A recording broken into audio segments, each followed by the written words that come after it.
You think if Wes Craven wouldn't have died, he would just taken the Scream franchise to the ultimate self-awareness, and eventually, like, Scream 5 would have been, like, Scream in space. And then like, in space, everyone can hear you scream. Yeah, it'll be the tagline. And of course, they'd still have the poster with all the fucking heads. Oh, Only yeah. they're in space. And the Floating? top head would be this fucking stormtrooper head. Hell yeah. For no fucking reason at all, other than potentially Disney would own the franchise at that point. It's true. Disney owns us now. Yeah, so our sponsor today is Stormtrooper. That's it. The guy. Hey, guy. He's not even part of the fucking, I was going to say the rebellion, the empire, nothing. Just He's Stormtrooper. just a fucking dude, man. He's getting out on his own, though. I got to give him props. He's a pretty cool guy. Yeah, he's pretty sassy. Stormtrooper is. Speaking of cool guys, you know who's a cool guy that I like? Like that? Jimmy Wan? James Wan, yeah, of course, but that's not who I was saying. So thanks for ruining my next line, which is Lee Wannell. A guy with a worse name. It's not great. A guy that used to, let's face it, be a pretty atrocious actor. Saw 1. Jesus, man. And he was like the other guy in the scene. Hey. Like, Carrie dude. Elwes is in there. Yeah, it's not But enough. you're good. Couldn't save the fact that he, the whole time, I remember the first time I saw, I was like, damn, this guy, though. This is great. This is pretty cool. This guy down. This guy, though, in this one scene. Anyway, turns out he was the writer, though, so at the end I was like, I guess I can forgive him. Ever since then, he's, gone on to stardom. We recently indulged in part 1 and 2 of the series he's been writing and co-producing with James Wan, Insidious. Now, that all started because of Poltergeist sucking donkey dicks. It's been dubbed the good poltergeist by us. Yeah, Insidious 1 is good Poltergeist, and Insidious 2 was also a movie that you quite enjoyed, which I thought you would. And I always told you that Insidious 3 was the least, quote, it stinks, of the trilogy, the one that is found most wanting. Yeah. That being said, it's not a movie I hate, so don't get me wrong. This is not some fucking, like Halloween 8. all of them situation. You know what I'm saying? Oh, that's unfair. Part 1 and 3, come on. Awesome. But you know what I mean. The majority of Halloween movies suck, so can't wait for that series to come up. Oof. But anyway, it's not a movie I hate. It's just compared to the other ones, it is a movie I find lesser. Now, that was the first time I watched it. This is the second time I've watched it. First time you watched it, let's see if that changes or not. But I want to hear what you thought about it first. So where do you stand on Insidious 3 as it is right now? This was your first viewing. I really liked it. You know what? I was going to call you out on your less than committal. I expected a less than committal. I liked it it's usual. But, I was going to go full out and actually give you a critique, but I didn't want to betray the brand. Yeah, no, but that actually felt genuine. Unlike the other ones where it just felt like you were putting a coin into a machine and shitting out some fucking phrase that nobody wanted to hear. But anyway, dude, it's gonna be a shirt, damn it. I will say that the second go around, I liked it a lot more than the first go around. I still think it is the least of the entire series. It's wanting in a lot of ways, and we'll speak about that because we're gonna talk pros and cons. If you haven't seen part 3, this is a prequel to the events of part 1 and 2, taking place not long before Elise and the guys contact the family that are the protagonists of the first 2 movies. So we find Elise here in a very different place. She's depressed. She's been out of her business for about a year. But that would be great to go from there. But I think if I have to throw in a first con, is that this movie doesn't center around Elise, and she continues to be the most interesting thing in the entire series. Here it's a little bit of a letdown in that sense because the people we do focus on, unlike Patrick Wilson and company, are not very interesting people. They're not particularly bad people. The actors are fine, you know. It's just that they're not an interesting set of characters per se. They're not as engaging, shall we say, as the previous offerings. The ghost movie character number 1 and 2. Yes, and that's fine because by this point in the series, we're supposed to get you to somewhere. Yeah. The haunting, which brings me to con number 2. It takes a while to get you there, and considering these people are not exactly 100% top of the fucking list, shelf, or whatever other thing you want to put them on, interesting. The pace feels a little bit languid up to that point. Also, con number 3. Lee Wannell at this point in his career, for this particular type of film, wasn't anywhere near as close to as able as James Wan was at, eliciting a sense of atmosphere. Now, that's not to say the film is bereft of atmosphere or tension. There are good scenes in there. Don't get me wrong. It's just he's not as good as James Wan. So it feels a little lackluster at times. Some things are just out there a little bit too, like, I don't know, it kind of feels like, okay, well, that was supposed to be a jump. You know what I'm saying? Versus James Wan, where, like, he effectively gave you a jump. He built up to it. He atmospherically built up. Now, there are effective jumps here. Don't get me wrong. I'm just saying Lee Wan was not particularly up to par on that level for this particular type of film. I do feel like he was at least trying to match the style of the series. And I think that actually kind of helped. Because you do see it kind of fitting, Yeah. I think he most effectively did it in the scenes in the further. Because there's just an inherent atmosphere to that location and concept. So it was hard to kind of fuck it up there. Not, again, fuck it up is not the way it should be said. But, it's hard to mess up something that just comes preloaded with tons of atmosphere and it's such a high concept. So I will say that. Also find another con here. The effects are a little fucking lackluster every now and then. Some things seem too digital.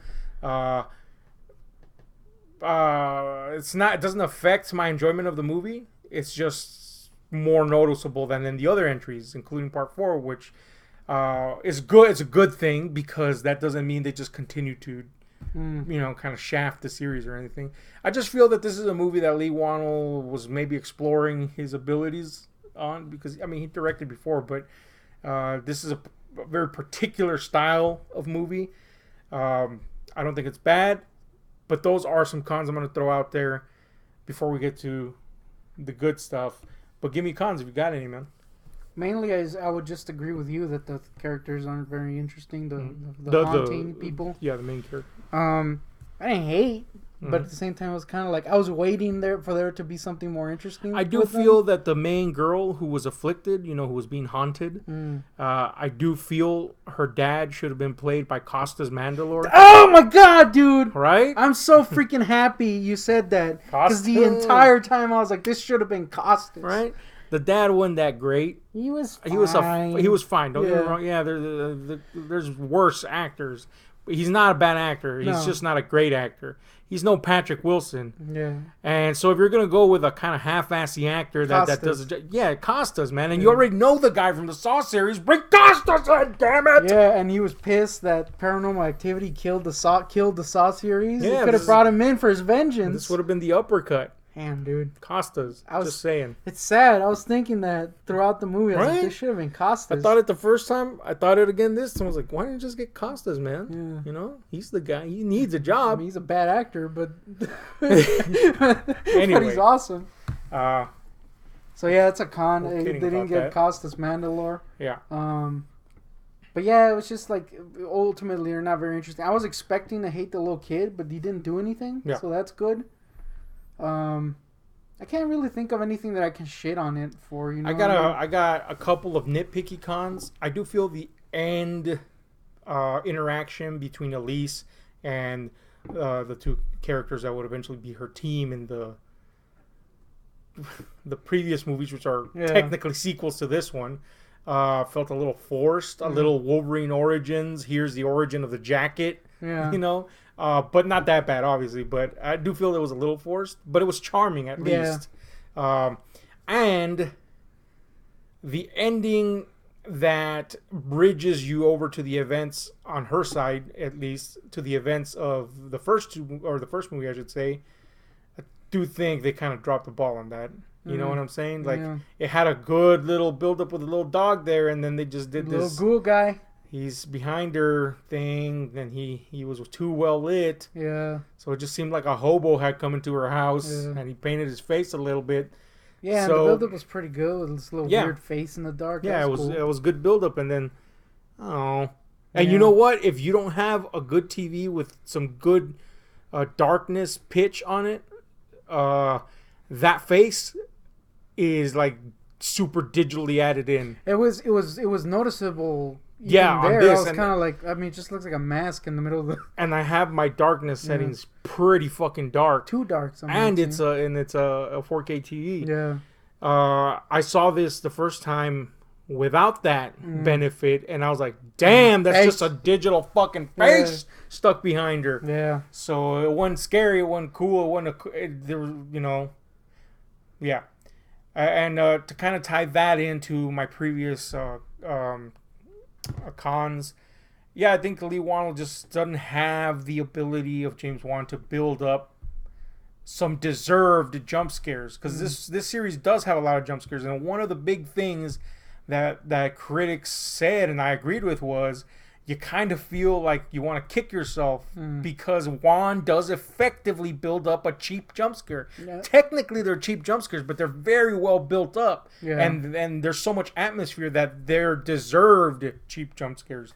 Lee Wannell didn't effectively do that all the time, but there are some good ones. The weird thing is that they're set up like the other movies are. It's just, I think he goes too much to the same one. Mm-hmm. Little arm guys here back. Yeah.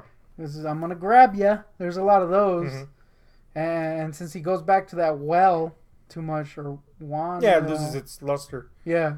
But that being said, there's some good ones. Elise going downstairs, and the fucking guys hanging from the ceiling. Yeah. The one where they peer over the edge of the building, or I'm sorry, out the window. There's some really good ones that actually build up pretty well. It's just that here for the first time in the series, they do feel a little bit cheap. But it might seem like we're smearing this movie, but it is an enjoyable entry. So let's talk about the pros of the movie. Give me your first one if you got one. Even though we just kind of shat on it, I do think a lot of some of the scare sequences were well laid out. Mm-hmm. Not necessarily spooky, or they'll probably not stay with you or anything, but in the moment you're kind of like, yeah, this is cool. Yeah. So that would be a pro for me, even though it is kind of on the con. You know what I mean? Mm-hmm. But there is some really good ones in there. So I think my first pro is I like the connective tissue that this provides for the viewer, as far as Elise and her team go, especially, and her interactions with certain entities that become very important in part 1 and part 2. I like that stuff. It kind of adds to her history with the witch lady or whatever. It adds, witch man. Tranny witch. Yeah. I like how it's a witch now. Yeah. Should have said hag. Yeah. It adds substance there. Is it necessary substance? No, but it is something cool that sometimes it's nice to see something fleshed out like that. I think for me at least, it kind of smoothed over the fact that she died in the first movie, and I was like, oh, at least it kind of gave something behind it, Yeah, to it. That's good, and it brought back characters from part 1 and 2, to give substance to what was already there. A little bit more impact was actually added, that's a good example that you just cited there, to certain things, certain elements actually provided a little bit more heft to them. And I do feel that this is a movie that you could, once you see the series once through, you could easily just watch it before the other two, and the series would probably improve as it goes along. The feeling would be better to that way or not. Seeing it in order just makes it seem a little bit lesser than the other ones. But anyway, another pro for me would be, of course, the moment this movie shifts a lot more focus towards Lin Shaye, it immediately goes up in quality, because she's just a magnetic presence. Her character is one of the coolest characters in horror, in my opinion, because she kind of plays it in a very, in a way that kind of takes you off guard. You know, there's no like ominous nature to her. She's just a sweet lady. She's not a creepy dwarf with a weird voice. Yeah, although Zelda Rubinstein is pretty cool. But awesome. There's just such a different, sweet-natured way that she plays. She seems like a good person in real life. On top of that, but on the screen, the character Elise, you know, and so it was my ultimate pleasure when Part 4 it's an Elise movie basically. So yeah, seeing her come in is and become steadily more part of the plot is one of the best parts of the movie. And hand in hand with that, another pro would be seeing her would-be eventual team, you know, come together. Yeah. And they're always a welcome sense of comedic relief in these movies. And it's never overwrought. It's never, you know, wince-inducing. No. It's always at the right moment, and it's fun and enjoyable. But anyway, give me another one if you got one. Yeah. It's like a 5-star review. Yeah, it's pretty good. No, I think it actually had some cool tunes. Mm-hmm. Obviously they're more like atmosphere tunes, but there was a couple like kind of odd music thrown in there, in the background that I actually liked, and it was kind of different.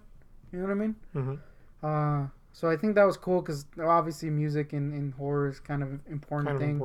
And even in a series where it's kind of downplayed, like in this, it's still important, and it was cool in this. And you could say the same for the use of silence, which I think Wano did do pretty well, which is something Juan did as well. You know, the use of the silence, especially in the Further, obviously.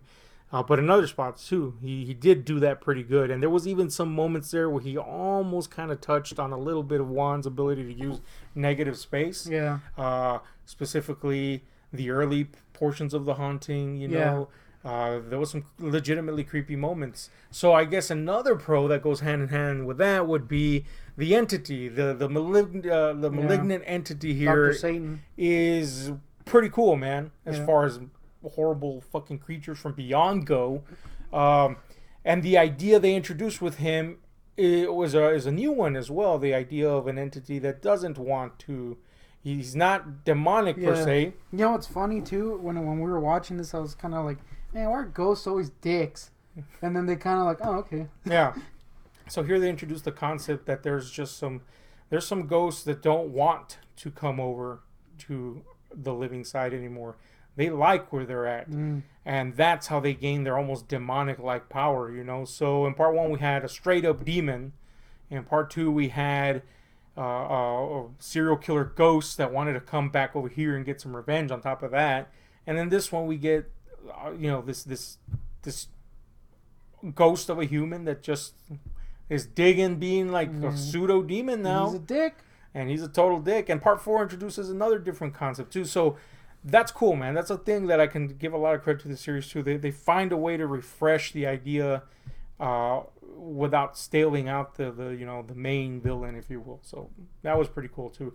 Also, I know I said that some of the effects are lackluster, but that doesn't mean all the effects are lackluster, and it doesn't mean those lackluster effects are like like that last shot of the demon from Part 1. Come on, man. That's the hobo guy, man. I saw that guy over there asking for money the other day. Same makeup and everything. But anyway, but some of them are really good, man. And so kudos to that, especially on the entity. Pretty creepy little guy there. I punch him in the face. Dr. Satan. You're really pushing that one. I'm really pushing. Anyway, it's Satan. Your turn, guy that forgets things instead for saying Dr. Satan. Oh, Dr. Satan is in this, so that's always cool. You're a guy, man.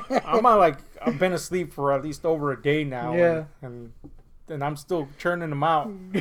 You're over here just grasping at straws. Grasping, dude. No, I think it was cool. I think it has, though they not always land, I think it has some of the most, if you think about it, that's freaking creepy moments of the series. Like freaking creepy shadow guy waving at you. Yeah. Imagine that shit. Shitty little pants. Little freaking faceless, armless person was creepy. Even if, the face was like on man effect. It just like had a lot of genuinely creepy shit, even if sometimes it wasn't fully. Yeah, which is something that's consistent with the series. Again, it's just one of those things that they managed to provide these images that, if you apply them to normal life, it'd be like, well, that would be fucking terrifying. Yeah. You know what I'm saying? We can laugh them off in the theater, sure. But in real life, we'd be like, yep, shat my pants. Twice. Gotta wash them loons now. So, yeah, I get you. I do feel there was some missed opportunities here and there. Mm-hmm. Like, I would have liked to have seen the part where Elise is contacted by the spirit of the woman with dementia that died.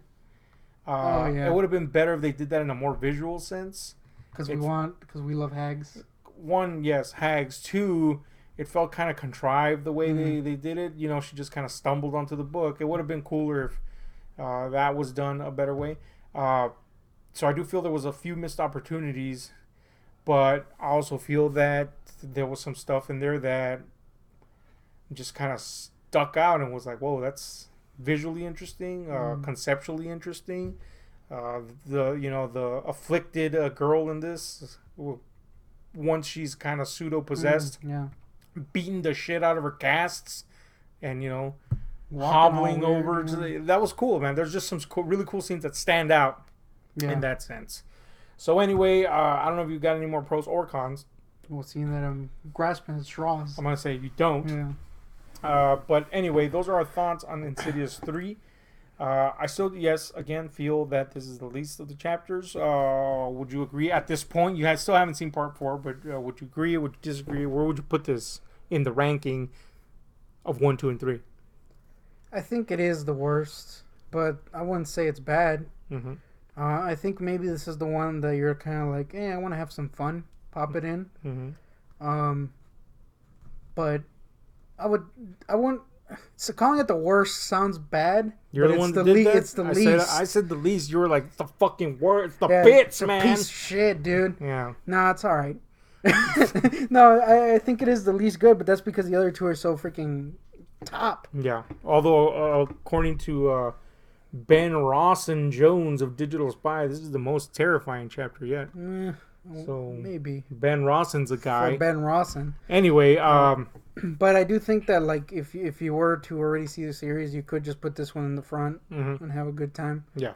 I think mainly it's just that the haunted aren't super interesting. Yeah. Which is something the other two had going for it quite a bit. That were interesting.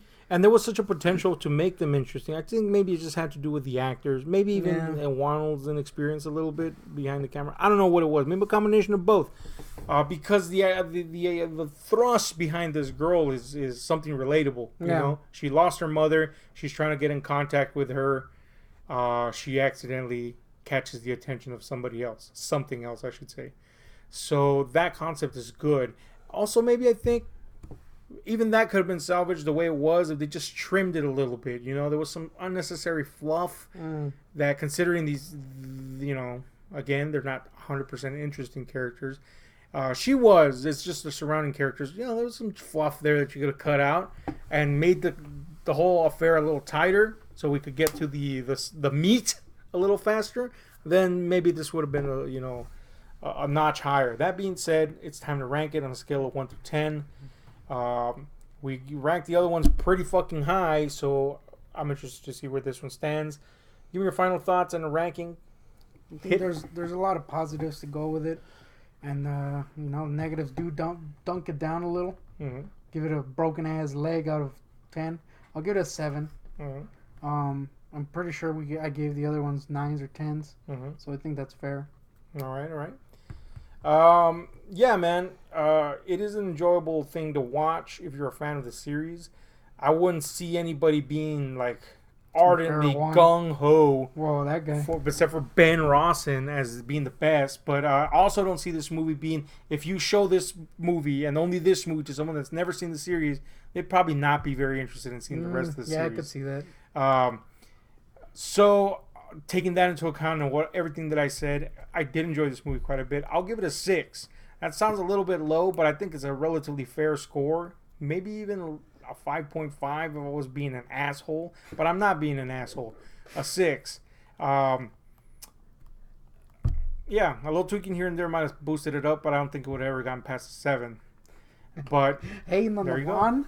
But it is Or the enjoyable, Wano. and I do suggest you see it after you see the first 2. And then you can revel in part 4 being a whole lot better. But anyway, this is still better than the original Poltergeist Oh yeah. by leagues. Yeah. Still on that and still 100% serious. It's horrible, dude. Anyway. I can't wait till part 5 is in space, and oh, they already did the demon thing. Who? Them. So there you go. In space? No, I mean, because that's the progression of horror. They become demons, and then they go into space. But They they kinda already did the started demon that way. thing, yeah. So, Nobody knows what the fuck you're talking about. Nope. So well, if you're horror fans, I could elaborate, but we won't. yeah, just look at any series. Look at any slasher series, and eventually they just go, oh, they're just demons. Yeah, This one started that way, so it has no excuse to go there. true. But space, maybe. Anyway, that's it, man. Hit like, share, subscribe, notification buttons. Let us know what you think about this movie. In the meantime, we are out.